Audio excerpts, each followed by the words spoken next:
എൻ്റെ പേര് അജിത. ഞാൻ ഇടുക്കി ജില്ലയിലെ കട്ടപ്പനയിൽ നിന്ന് വരുന്നു. ഞാൻ എൻ്റെ ചേച്ചിക്ക് വേണ്ടി, എൻ്റെ ചേച്ചിയുടെ ഭർത്താവ്, അതിനു വേണ്ടിയാണ് ഇവിടെ സാക്ഷ്യം പറയാൻ വന്നത്. ഞാൻ 2023 11-ാം മാസം ആദ്യമായിട്ട് കൃപാസനത്തിൽ വന്ന് ഞാൻ അന്ന് ഉടമ്പടി എടുത്തിട്ട് പോയി. ഉടമ്പടി എടുത്ത് ഇവിടെ പോകുമ്പം ഭയങ്കര ജനമായിരുന്നു. അപ്പോൾ ഉടമ്പടി എടുക്കുമ്പം തന്നെ ഇവിടെ നിന്ന് വിളിച്ച് പറയുന്നുണ്ടായിരുന്നു, നിങ്ങളുടെ ഉടമ്പടി വസ്തുക്കൾ നിങ്ങൾ നല്ലപോലെ ശ്രദ്ധിക്കണം, നഷ്ടപ്പെടാതെ സൂക്ഷിക്കണം, അതുണ്ടെങ്കിൽ മാത്രമേ നിങ്ങൾക്ക് ഇവിടെ വരാൻ പറ്റുള്ളൂ. അങ്ങനെ ഞാൻ ഇറങ്ങുമ്പോഴെല്ലാം ഇത് പറഞ്ഞുകൊണ്ടിരുന്നു. ഞാൻ എനിക്ക് തന്ന പേപ്പറിനകത്ത് ഞാൻ എൻ്റെ ബുക്ക് വെച്ചാണ് ഞാൻ ഇറങ്ങി പോകുന്നത്. സൂക്ഷിച്ച് കയ്യിൽ തന്നെ ഞാൻ വെച്ചുകൊണ്ട് ഞാൻ വീട്ടിൽ ചെന്ന് പ്രാർത്ഥിക്കാനായിട്ട് എടുക്കുമ്പോൾ എനിക്ക് തന്ന ബുക്കില്ലായിരുന്നു. ഇവിടുന്ന് നഷ്ടപ്പെട്ടതാകാമെന്ന് ഞാൻ കരുതി ഞാൻ അതുപോലെ വിളിച്ച് പ്രാർത്ഥിച്ചു. എനിക്ക് സഞ്ചാരി മാതാവല്ലേ, എനിക്കിത് കാണിച്ചു തരണേ, എനിക്കിനി ഇവിടെ വരാൻ പറ്റില്ലല്ലോ എന്നോർത്ത് ഞാൻ ഒത്തിരി കരഞ്ഞു പ്രാർത്ഥിച്ചു. വൈകിട്ട് 8:30 എൻ്റെ മോന് എന്നെ വിളിച്ചിട്ട് പറഞ്ഞു, വണ്ടിക്കകത്ത് ഈ ബുക്ക് ഇരിപ്പുണ്ട്, അമ്മ സങ്കടപ്പെടേണ്ട, അമ്മ പ്രാർത്ഥിച്ചു, ഈ ബുക്കും കൊണ്ട് ഞാനിപ്പോൾ വരാമെന്ന് പറഞ്ഞ് എനിക്ക് 8:30 ഈ ബുക്ക് എനിക്ക് തന്നു. 3, 4, 5 ദിവസം കഴിഞ്ഞപ്പോഴാണ് എൻ്റെ ചേട്ടായിക്ക്, അപ്പോൾ ഇടയ്ക്കിടയ്ക്ക് പനി വരുമായിരുന്നു. ചേട്ടായിയെ കൊണ്ടുപോയി ആശുപത്രി കാണിക്കുന്നുണ്ടായിരുന്നു. അപ്പോൾ അവർ വായിക്കകത്തൊരു ചെറിയ കുരു വന്നിട്ടുണ്ട് എന്ന് ചേട്ടായി പറഞ്ഞു. അപ്പോൾ അവരത് ബയോപ്സിക്ക് അയച്ചായിരുന്നു, നാവിലാണേ. അപ്പോൾ ബയോപ്സിക്ക് അയച്ചപ്പം ബയോപ്സി റിസൾട്ട് വന്നു. ഞാനിവിടുന്ന് ഉടമ്പടി എടുത്ത് പോയി 3-4 ദിവസം കഴിഞ്ഞപ്പോഴാണ് റിസൾട്ട് വരുന്നത്. റിസൾട്ടിനകത്ത് പോസിറ്റീവാണ് എന്നറിഞ്ഞു. അപ്പം സാമ്പത്തികമായിട്ട് നല്ല ബുദ്ധിമുട്ടുള്ള ഫാമിലിയാണ്. അപ്പം ചേച്ചിയുടെ 2 പിള്ളേർ, ഒരാൾ അയർലൻഡിൽ, ഒരാൾ ഇംഗ്ലണ്ടിൽ. അയർലൻഡിൽ മോളെ കെട്ടിച്ച് വിട്ടതാണ്. മോൻ പോയിട്ട് 2-3 മാസമേ ആയിട്ടുള്ളായിരുന്നു. കടമൊക്കെ മേടിച്ചാണ് ഇംഗ്ലണ്ടിന് വിട്ടത്. അപ്പം ചേട്ടായിയെ ചികിത്സിക്കാൻ സാമ്പത്തികമായിട്ട് അവരെ കൊണ്ട് സാധിക്കുന്നില്ലായിരുന്നു.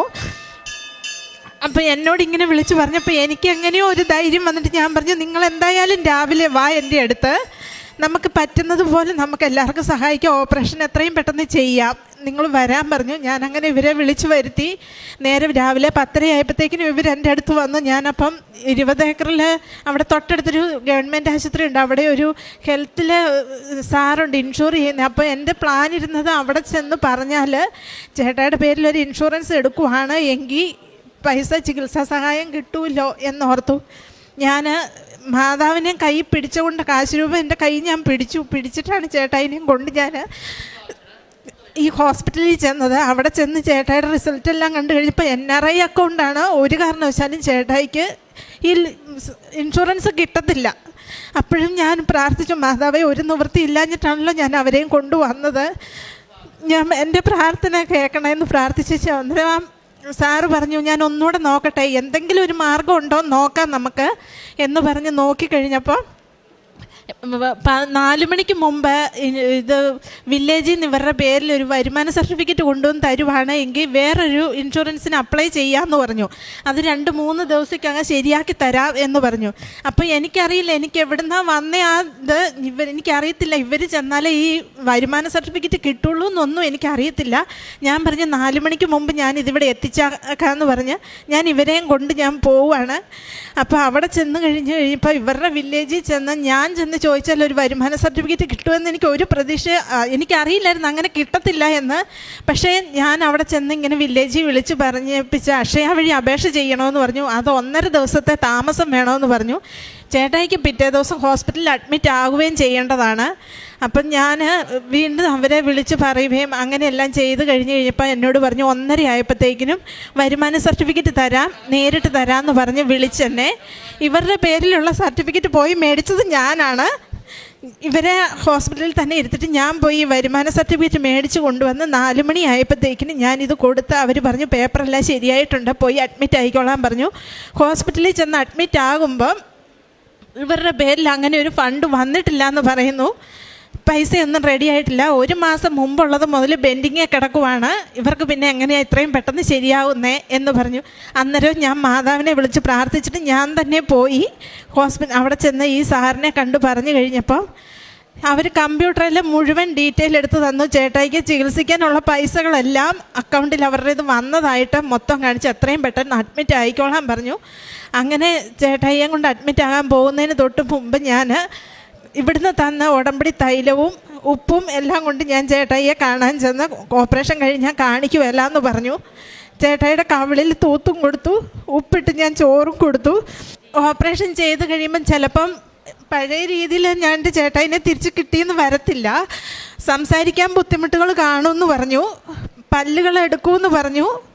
അതൊക്കെ ഡോക്ടർ പറഞ്ഞിരുന്നു മുൻകൂർ തന്നെ. പക്ഷേ ഓപ്പറേഷന് ഒരു കുഴപ്പവും വരുമല്ലെന്ന് എൻ്റെ മനസ്സിലുണ്ടായിരുന്നു. ഞാൻ ധൈര്യം കൊടുത്തു എൻ്റെ ചേച്ചിക്കും. അങ്ങനെ ഓപ്പറേഷൻ്റെ സമയമായപ്പോൾ ചേട്ടായിക്ക് എല്ലാവരെയും കാണണമെന്ന് പറഞ്ഞു. അപ്പം ഡോക്ടർമാർ വിളിച്ചു കഴിഞ്ഞ് വന്നോളാൻ പറഞ്ഞു. ഇങ്ങനെ കയറ്റിക്കൊണ്ട് വരുന്ന സമയത്ത് കാണാം. അങ്ങനെ ചേട്ടായിയെ കയറ്റിക്കൊണ്ട് വരുന്ന സമയത്ത് ഞാൻ അന്നേരവും ഈ ഉടമ്പടി തൈലോ എൻ്റെ കൈ കാശ് രൂപ ഞാൻ കൈ പിടിച്ചാണ് ചേട്ടായിനെ കാണാൻ പോകുന്നത്. ചേട്ടായിനെ ഓപ്പറേഷന് കയറ്റി കഴിഞ്ഞ് 5.5 മണിക്കൂർ നീണ്ട ഓപ്പറേഷനായിരുന്നു. അപ്പം ചേട്ടായിനെ ഓപ്പറേഷന് കയറ്റുമ്പോൾ ഞാൻ എൻ്റെ ചേച്ചിയുടെ കൂട്ടത്തിൽ തന്നെ നിൽക്കുമായിരുന്നു. അപ്പം പിന്നെ എന്നെ ചേട്ടായിനെ കാണണമെന്നുണ്ടെങ്കിൽ എനിക്ക് താഴെ ചെന്ന് നിന്ന് ലിഫ്റ്റ് വഴി ഇറക്കി വരുന്നത് കാണാം. അപ്പം ഞാൻ താഴോട്ട് ഇറങ്ങി പോയ നേരത്തിന് എൻ്റെ ചേച്ചി തന്നെയാണ് അവിടെ ഇരിക്കുന്നത്. എവിടെ നിന്നോ ഒരു ചേച്ചി ആരെയോ തപ്പി വരുന്നത് പോലെ വന്ന് എൻ്റെ ചേച്ചിയുടെ അടുത്ത് വന്ന് നിന്നിട്ട് പറഞ്ഞു, ഒന്നുകൊണ്ട് മോള് വിഷമിക്കണ്ട, എല്ലാം സൗഖ്യം വരും, മാതാവ് കാത്തുകൊള്ളും എന്ന് പറഞ്ഞ ഒരു കൃപാസനത്തിലെ പേപ്പർ എൻ്റെ ചേച്ചിയുടെ കയ്യിൽ കൊടുത്തു. തിരിഞ്ഞു നോക്കിക്കഴിഞ്ഞപ്പോഴത്തേക്കിനും ഈ ചേച്ചി എവിടെ പോയെന്നോ ഒന്നും അറിയില്ല എൻ്റെ ചേച്ചിക്ക്. അവൾ വന്നിട്ട് എന്നോട് പറഞ്ഞു, എൻ്റെ അടുത്തൊരാൾ വന്നിട്ടുണ്ടായിരുന്നു, ഞാനിവിടെ വന്ന് ഞാൻ ചേട്ടായുടെ അസുഖം കഴിഞ്ഞ് കഴിയുമ്പോൾ ഞാനിവിടെ വന്ന് ഉടമ്പടി എടുത്തോളാടി, നീ എനിക്ക് വേണ്ടിയിട്ട് പ്രാർത്ഥിക്കണമെന്ന് പറഞ്ഞു. ഞാൻ വീട്ടിൽ വന്നു കഴിഞ്ഞ് ചേട്ടായിനെ കാണത്തില്ല. ഓപ്പറേഷൻ കഴിഞ്ഞിറങ്ങി ചേട്ടായിക്ക് വീഡിയോ കോൾ ചെയ്ത് എന്നെ കാണണമെന്ന് പറഞ്ഞു. വീഡിയോ കോൾ ചെയ്ത് കണ്ടു. ഓപ്പറേഷൻ കഴിഞ്ഞ് ബയോപ്സി എല്ലാം അയക്കാൻ വീണ്ടും കൊടുത്തു. അത് കഴിഞ്ഞ് ചേട്ടായിനെ ഓപ്പറേഷൻ കഴിഞ്ഞ് ഇറക്കി വീട്ടിൽ 5-6 ദിവസത്തേക്കകം കൊണ്ടുവന്നു.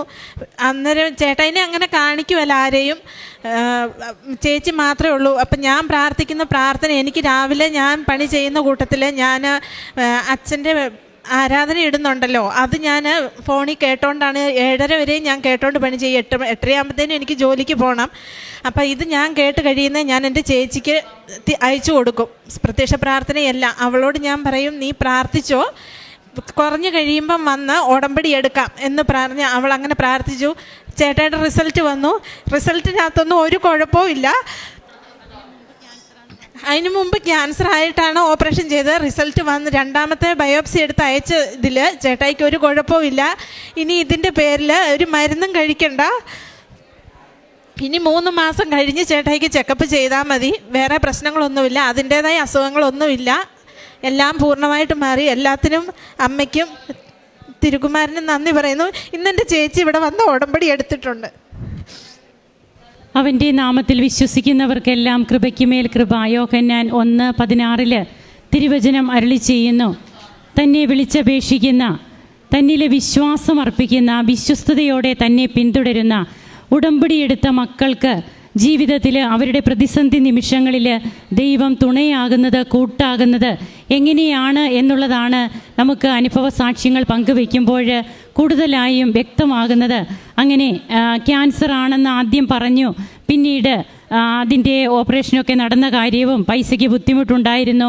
എങ്ങനെയാണ് അത് എത്രയും പെട്ടെന്ന് ഇൻഷുറൻസ് ഇല്ലാതിരുന്ന ഒരാൾക്ക് അതൊക്കെ പെട്ടെന്ന് എങ്ങനെ ക്ലിയർ ആകുന്നു എന്നും, അതുപോലെ പിന്നീട് ഉടമ്പടി നേർച്ച വസ്തുക്കൾ ഉപയോഗിക്കുന്നതോടുകൂടി ആദ്യമേ വന്ന റിസൾട്ടല്ല പിന്നീട് ഓപ്പറേഷൻ കഴിഞ്ഞ് ബയോപ്സിക്ക് വിടുമ്പോൾ വരുന്നത്. ഇനി ഒരു മെഡിസിനും വേണ്ട, ഒരു ട്രീറ്റ്മെൻറ്റും ഫർദർ ട്രീറ്റ്മെൻറ്റ് ഇല്ല എന്നുള്ള രീതിയിലാണ് ഈ മകനുമായി ഇപ്പോൾ തൻ്റെ സഹോദരിയുടെ ഭർത്താവാണ് ഇവിടെ വന്ന് ഈ മകൾ സാക്ഷ്യം പറയുന്നത്. നമുക്ക് ദൈവം നമ്മുടെ മുൻപിൽ എല്ലാ കാര്യങ്ങളും അവൻ നന്നായി ചെയ്യുന്നു എന്നാണ് വിശുദ്ധ ഗ്രന്ഥത്തിൽ പറയുക. ഈശോ അത്ഭുതങ്ങൾ പ്രവർത്തിച്ച് ബദിരിനെ സുഖപ്പെടുത്തി, മുടന്തിനെ സൗഖ്യപ്പെടുത്തി. ഈശോ കടന്നു പോകുമ്പോൾ ഈശോയുടെ പരസ്യ ജീവിതകാലത്ത് അവൻ എല്ലാ കാര്യങ്ങളും നന്നായി ചെയ്യുന്നു എന്ന് പറഞ്ഞ് ജനങ്ങൾ വിസ്മയഭരിതരാകുന്ന സുവിശേഷ ഭാഗം നാം വായിക്കുന്നുണ്ട്. നമ്മുടെ അനുഭവ സാക്ഷ്യങ്ങൾ ഓരോന്നും നമ്മുടെ മുൻപിലേക്ക് കൊണ്ടുവരുന്നത് ഇത് അത്ഭുതങ്ങൾ കേട്ട് നാം വിസ്മയിക്കാൻ വേണ്ടിയിട്ടല്ല, എന്നാൽ ദൈവം എത്രയോ കാരുണ്യവാനാണ്. അവിടുന്ന് ഉടമ്പടി എടുത്ത് ഇതൊരു ബൈലാറ്ററൽ എഗ്രിമെൻ്റ് ആണെന്നാണ് ബഹുമാനപ്പെട്ട ജോസഫ് അച്ഛൻ നമ്മോട് പറയുക. അപ്പോൾ ദൈവം ഒരു കക്ഷി, നാം ഒരു കക്ഷി. ഈ ജീവിതത്തിൽ നാം ദൈവത്തോട് ചെയ്യുന്ന ഉടമ്പടി പരിശുദ്ധ അമ്മയാണ് നമ്മുടെ സ്വർഗീയം നമുക്ക് വേണ്ടി മധ്യസ്ഥം വഹിക്കുന്നത്. ആ മധ്യസ്ഥത്തിന് കീഴിൽ നാം ചെയ്യുന്ന കർത്താവിനോട് ചെയ്യുന്ന ഉടമ്പടിയിൽ നാം വിശ്വസ്തരും സത്യസന്ധരുമാകുമ്പോൾ ദൈവം നമുക്ക് വേണ്ടി ചൊരിയുന്ന കൃപകൾ അത് വർണ്ണിക്കാൻ എളുപ്പമല്ല, വർണ്ണനാതീതമാണ്. അതാണ് അനുഭവ സാക്ഷ്യങ്ങളിലൂടെ നമുക്ക് മനസ്സിലാവുക. കരങ്ങളടിച്ച് നമുക്ക് ഈശോയ്ക്കും അമ്മയ്ക്കും നന്ദി പറയാം, ദൈവത്തെ ആരാധിക്കാം, മഹത്വപ്പെടുത്താം. അത്യപൂർവ ദൈവാനുഭവങ്ങൾ ഇനി നിങ്ങൾക്കും സ്വന്തം. ഈ യൂട്യൂബ് ചാനൽ ഇതുവരെ സബ്സ്ക്രൈബ് ചെയ്തിട്ടില്ലെങ്കിൽ ഇപ്പോൾ തന്നെ സബ്സ്ക്രൈബ് ചെയ്യുക. ഈ വീഡിയോ ഇപ്പോൾ തന്നെ നിങ്ങളുടെ സുഹൃത്തുക്കൾക്ക് ഷെയർ ചെയ്തുകൊണ്ട് കർത്താവിന്റെ പ്രേക്ഷിതരാകുക.